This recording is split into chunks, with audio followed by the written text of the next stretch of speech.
I have always believed that a man's home is his ultimate sanctuary, a sacred, quiet space where the relentless noise of the outside world simply fades away into the background, leaving you with nothing but the gentle hum of your own existence. But the universe, in its infinitely dark sense of humor, decided to shatter that peace on a perfectly pristine Tuesday afternoon in Cypress, Texas. I was sitting on my back porch, the golden hour light spilling across my lawn like a scene ripped straight from an ultra-realistic cinematic film, framing the weathered but proud slate blue siding of my house in a perfect 16:9 aspect ratio of pure suburban tranquility, my mind completely empty of anything resembling stress, when I noticed the envelope sitting innocuously on the patio table. It wasn't just a standard piece of mail. Oh no, it was forged from the kind of oppressively thick, aggressively off-white cardstock that practically radiates bureaucratic malice, stamped with the gilded, soul-crushing emblem of the Whispering Pines Homeowners Association, a stylized logo of three identical, soulless roofs that always managed to send a phantom chill down my spine. My stomach plummeted, a heavy, sinking stone of dread pooling in my gut, because in a neighborhood like Whispering Pines, getting a letter from the HOA was never an invitation to a neighborhood barbecue. It was a tactical strike, a declaration of a Cold War wrapped in polite, passive-aggressive corporate jargon. I tore the envelope open, my fingers trembling just slightly with the kind of repressed anxiety that comes from knowing your peaceful life is about to be hijacked by people who have entirely too much free time, and my eyes scanned the excruciatingly detailed, legally threatening paragraphs, confirming my absolute worst fears. Apparently, my perfectly fine, charmingly character-filled home was suddenly deemed an egregious visual disruption to the curated aesthetic harmony of the community, a blatant violation of a newly amended bylaw I had never even heard of, demanding, not asking, but strictly demanding that I repaint my entire exterior within 30 days. It wasn't just the mandate that made the blood pound in my ears, it was the attached palette, a sickeningly depressing spectrum of absolute nothingness, featuring mandatory shades with names like Whispering Wheat, Subdued Stone, and Invisible Ivory, which were basically just 50 varying degrees of institutional, life-draining beige, a color designed specifically to strip away joy, individuality, and any trace of human warmth. I felt physically ill, the sheer injustice of it washing over me as I imagined my beautiful, memory-filled home being forcibly transformed into a giant, depressing mushroom, a monument to conformity that would erase every ounce of personality I had poured into this property over the years. Without even pausing to breathe, I grabbed my phone and dialed Arthur, my oldest friend and, more importantly, a fiercely strategic attorney who specialized in real estate disputes, my voice shaking with a potent cocktail of panic and raw, unfiltered outrage as I paced the length of my porch, the gravel crunching under my boots like the shattering of my suburban peace. You are not going to believe the absolute, unmitigated hell the HOA has just dropped on my doorstep. I spat into the receiver, my chest tight, practically suffocating under the weight of this absurd, dictatorial overreach. Arthur, who had spent his entire career battling the darkest, most twisted depths of neighborhood association lunacy, let out a low, knowing chuckle that vibrated through the speaker, asking if they were coming after my landscaping again, to which I replied, my voice cracking with sheer disbelief, that it was infinitely worse, that they were forcing me to drown my entire house in a sea of mandatory beige. There was a pregnant pause on the line, followed by a loud, echoing burst of genuine laughter from Arthur, who declared that this was peak, absolute peak HOA delusion, a hill absolutely worth dying on, telling me to fight the power, to resist the beige tyranny with every fiber of my being, which ignited a tiny, desperate spark of rebellion deep within my chest. That following Thursday evening, I found myself marching into the Cypress Community Recreation Center,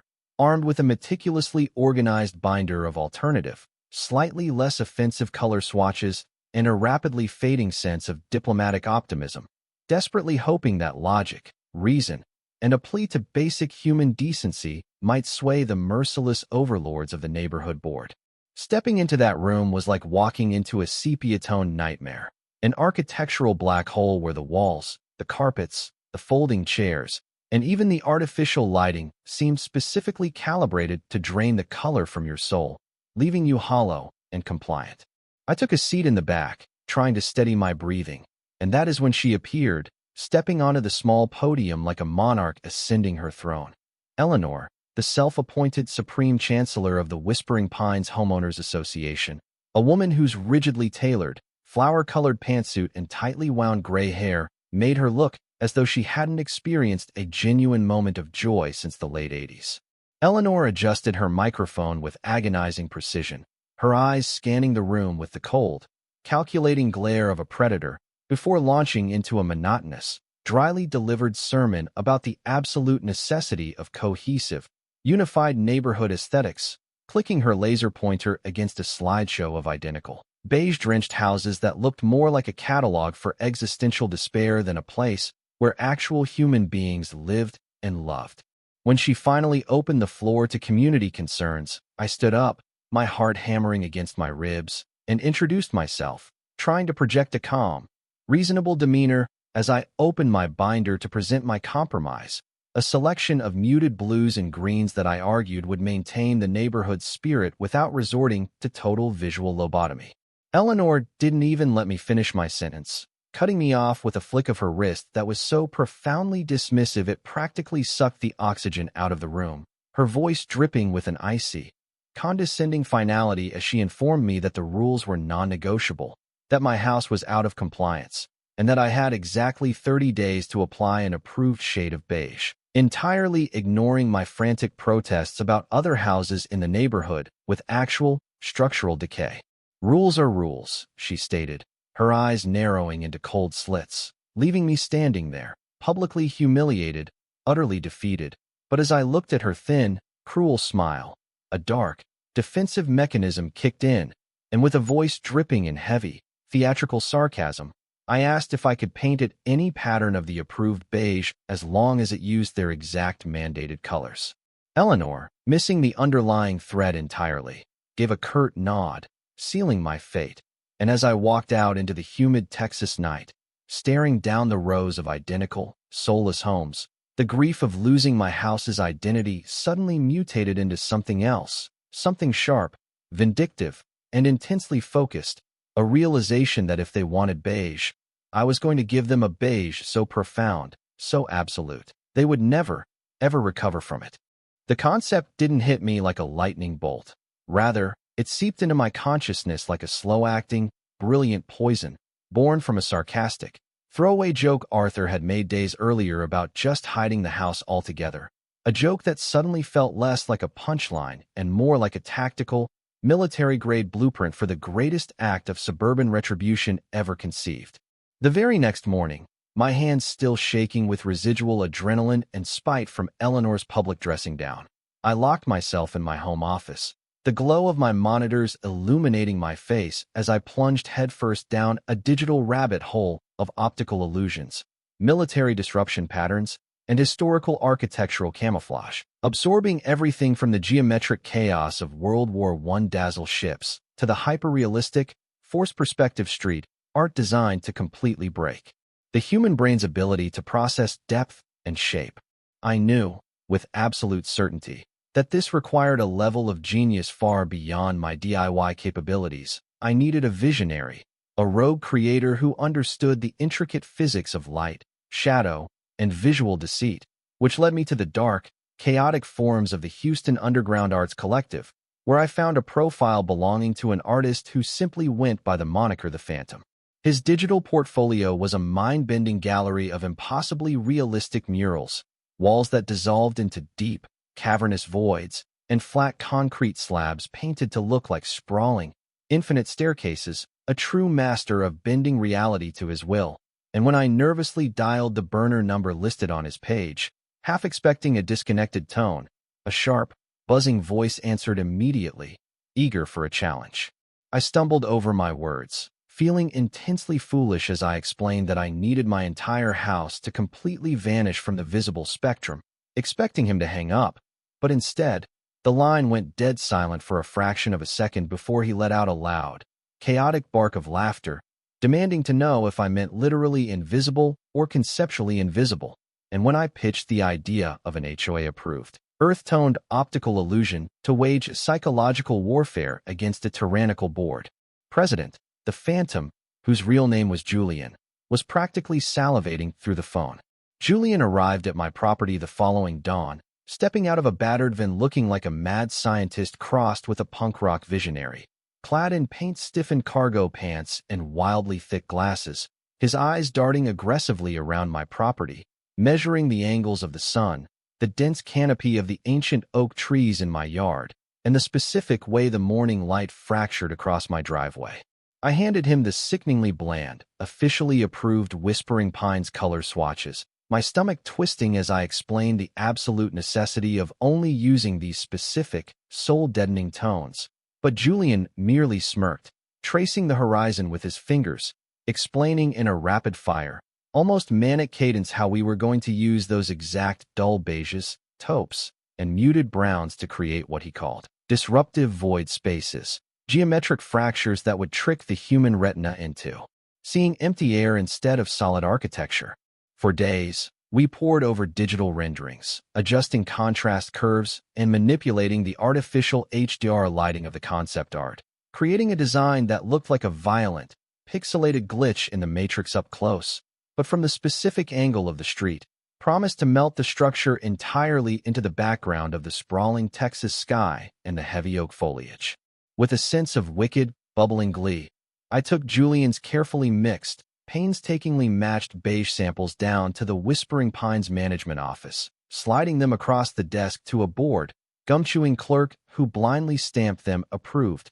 without ever looking up, officially signing the death warrant of their own neighborhood aesthetic, giving me the ultimate, legally binding shield of compliance. The execution of the plan was a masterpiece of covert operations, with Julian and his shadowy crew of rogue painters erecting heavy scaffolding wrapped in opaque tarps, working through the blistering heat with the synchronized precision of a surgical team, while I parked my car 3 blocks away and actively lied to every passing neighbor, giving exaggerated size and blaming the rigid HOA rules for the invasive repainting process. The anticipation was an agonizing, thrilling weight in my chest, a coiled spring of righteous defiance getting tighter and tighter with every passing day, until finally, on a crisp Friday evening, the scaffolding was quietly dismantled, and Julian, wiping sweat and paint from his brow, handed me a pair of polarized, heavy-duty viewing glasses, instructing me to walk exactly 40 paces across the asphalt to the opposite sidewalk. My heart was hammering a frantic rhythm against my ribs, a mixture of profound terror and giddy, childlike excitement washing over me as I turned around, slipped the polarized lenses over my eyes to cut the glare, and experienced a moment of absolute, brain-breaking shock, because my house, my solid, wood-and-brick sanctuary, was simply gone. It wasn't just hidden, it was visually eradicated, the harsh, angular lines of the roof dissolving into the sky, the massive garage door completely swallowed by an illusion of deep, shadowed foliage, the windows painted to reflect an endless expanse of clouds and branches, creating a forced perspective masterpiece so jarringly realistic that my mind refused to acknowledge the physical structure standing right in front of me. I ripped the glasses off, the house snapping back into a jarring, abstract nightmare of jagged beige and brown polygons, then slammed them back on, watching it evaporate into nothingness once more, a hysterical, breathless laugh tearing its way out of my throat as I realized the sheer, unadulterated magnitude of what we had just accomplished, and as I stood there in the fading twilight, staring at the empty lot where my home should have been, I knew that tomorrow morning, Eleanor's fragile, heavily regulated world was going to violently, spectacularly implode.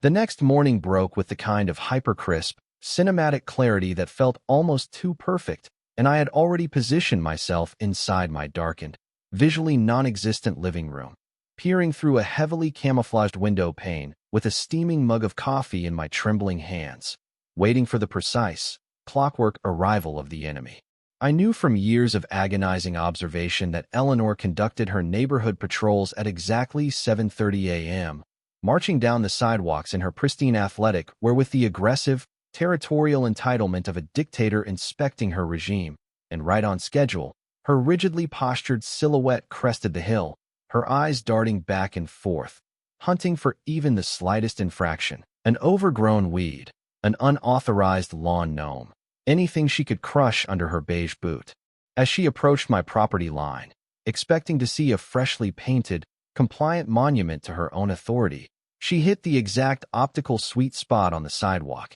and I watched, holding my breath, as her entire physical form seized, freezing mid-stride, as if she had walked headfirst into an invisible brick wall. The sequence of emotions that violently rippled across her face was something I will treasure in the darkest, most vindictive corners of my soul until the day I die. First, a profound, squinting confusion, her head tilting like a dog hearing a high-pitched whistle, followed by a frantic, panicked scanning of the street signs, pulling out her phone to desperately verify the address. And then, the final, explosive realization of utter defeat as her face flushed a deeply dangerous, apoplectic shade of crimson, her mouth dropping open in a silent scream of absolute, reality-shattering outrage. She began frantically jabbing at her phone, her hands shaking with a fury so intense it looked painful, pacing wildly back and forth in front of my driveway, gesturing violently at the empty, illusory space, and within less than 10 minutes, the flashing red and blue lights of a Cyprus police cruiser pulled up to the curb. I watched, my chest heaving with silent, painful laughter, as she shrieked at Officer Reynolds, a young, deeply exhausted-looking cop, pointing aggressively at my property, screaming that I had used dark magic, that I had illegally vaporized a residential structure, completely losing her grip on sanity, while the officer, squinting slightly without the aid of the polarized lenses, stared at the bizarre, geometric camouflage, utterly baffled, calmly explaining to a hyperventilating Eleanor that the house was legally there, fully painted in the exact approved colors she had personally mandated. I finally casually strolled out my front door, pretending to stretch, offering a polite, sickeningly sweet, "Good morning," that nearly sent Eleanor into cardiac arrest, suggesting with a faux concerned, heavily patronizing sigh that perhaps the HOA president was suffering from a severe optical migraine and needed immediate medical evaluation, leaving her sputtering, gasping for air on the curb as the officer, clearly suppressing a massive grin, tipped his hat and drove away, effectively ending her reign of terror in a single, humiliating stroke. The fallout was catastrophic, rapid, and universally glorious, as news of the invisible house ripped through Whispering Pines like a shockwave, prompting an emergency, unhinged town hall meeting where an unraveling, deeply unkempt Eleanor tried to ban illusionary warfare, only to be drowned out by a roaring, cheering crowd of neighbors who had already seen the viral million-view TikToks of people throwing tennis balls against my seemingly empty yard. Her authority instantly shattered into a million irreparable pieces. She resigned in disgrace the very next morning, reportedly fleeing to an even more draconian, gated nightmare community miles away, leaving me to bask in the surreal, chaotic aftermath of becoming an accidental cultural icon, collaborating with the legendary underground muralist Ghost to weave incredibly complex, hidden meta-images into the camouflage that only appeared under the harsh midday sun. Life settled into a bizarre, wonderful new rhythm, greeting deeply confused tourists and leaving cheap 3D viewing glasses on my porch for the giggling masses, fully cemented when my new neighbors, Chloe and Liam, moved in next door, looking utterly terrified and lost as they asked me where house number 12 had gone, their expressions melting from horror to hysterical laughter when I handed them the glasses and welcomed them to the neighborhood. I climbed onto my roof that afternoon, the warm Texas wind whipping around me, and hoisted a heavy, custom-made tactical flag that read Stealth Mode Engaged, letting it snap loudly into the blue sky, standing tall over my invisible fortress, my heart full of a fierce, protective love for the home I had fought so wildly to defend, knowing that I had stared down the suffocating grip of conformity and painted my way into absolute, unassailable freedom. But as I sat there, looking out over the endless rows of perfectly manicured, deeply regulated suburban homes, feeling the immense satisfaction of my victory, a quiet, lingering thought echoed in the back of my mind. In our desperate, sprawling pursuit of perfectly ordered communities and secure property values, have we inadvertently signed away our fundamental human right to self-expression. And when a collective group of neighbors gains the legal power to erase the individuality of a single man's sanctuary, who truly owns the walls that protect us from the world. And we are at the end of the videos. I hope you had a great time watching it. If you had any feedback or suggestion for the future videos, drop them in the comment below. And don't forget to like, subscribe and turn on notifications. Thanks for watching and see you next time.